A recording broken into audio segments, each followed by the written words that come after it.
সকাল হলেই মাথাতে চিন্তা পড়ে যায় কি রান্না করব আজকে, কি বাজার আছে, কি বাজার করতে হবে, ও কি খেয়ে অফিসে যাবে, মানে এই সমস্তই চিন্তা করতে হয়।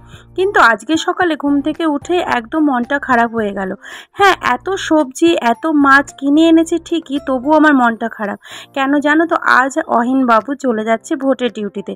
তো আর তার জন্য ও এত বাজার করে রেখে যাচ্ছে, আর মাছ টাছ মাংস সমস্ত কিছুই কিনে দিয়ে যাচ্ছে, যেহেতু 4-5 দিন থাকবে না। তো মন তো খুবই খারাপ। আর এত বাজার কেন যে করলো, এত কে খাবে, সেটা নিয়ে ওকে সকালবেলায় মানে আমি এত চিৎকার করছি।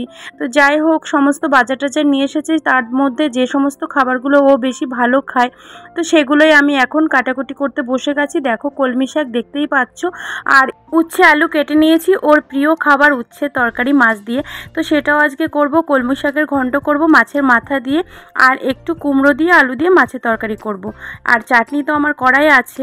তো যাই হোক, মানে কষ্ট তো হচ্ছে, ও চলে যাবে, তার মধ্যে ও কি খেতে ভালোবাসে, তো সেগুলোই সমস্ত কিছু আজকে রান্না করব। ওর জন্য অনেক রান্না করব, ওকে খাইয়ে পাঠাবো। জানি না ভোটের ডিউটিতে গিয়ে ওখানে কি হবে কি না, কি খাবে কি না, মানে এই সমস্ত চিন্তা আমার লেগেই আছে মাথাতে। তো দেখো, সমস্ত কাটাকুটি হয়ে গেছে, এগুলো ভালো করে ধুয়ে নেবো। আর এদিকে আমি মাছটা ভেজে নিয়েছি, এদিকে মাছের ডিম নিয়ে এসেছিলো, মাছের ডিমগুলো ভালো করে ভেজে নিলাম।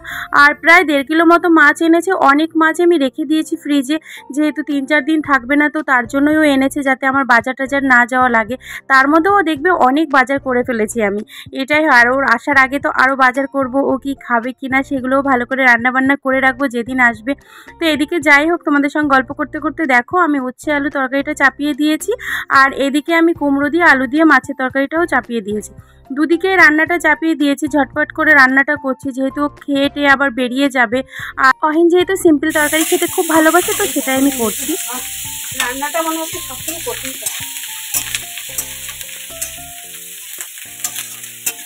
রান্না তো কোনো কাজের মধ্যে পড়ে না আমার কাছে।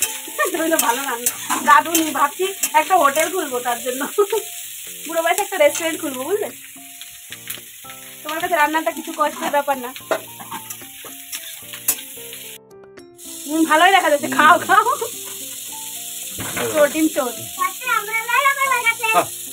হ্যাঁ, ড্রয়িং হয়ে গেছে। বাবা কষ্ট করে রান্না করছে তার জন্য। ডিম, মাছের ডিম খাও। কেমন?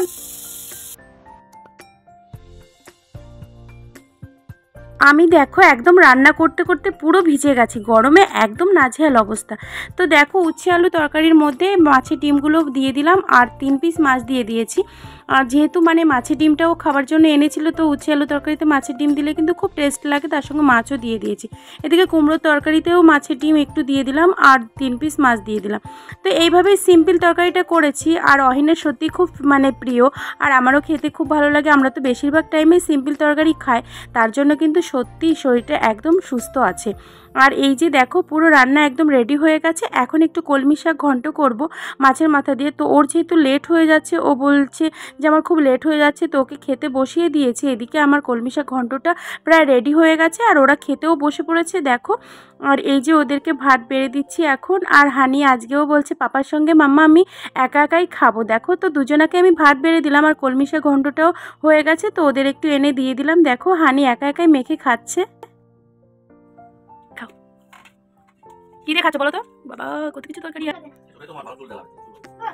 কলমি শাকের ঘন্টটা দারুণ হয়েছে, আর ও সত্যি পেট ভরে একদম ভাতটা খেয়ে নিল।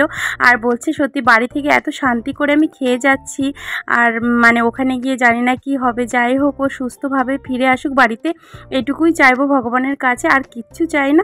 আমাদের এই ছোট্ট ফ্যামিলি যেন এইভাবে হাসি খুশিভাবে দিনটা কাটিয়ে দিতে পারি সারা জীবন। তো তোমরা এটুকুই কামনা করো, আর তোমরা যে যেখানে আছো খুব ভালো থেকো, সুস্থ থেকো। আজকের মতো এখানেই টাটা করছি। Tata, take care, see you, bye by.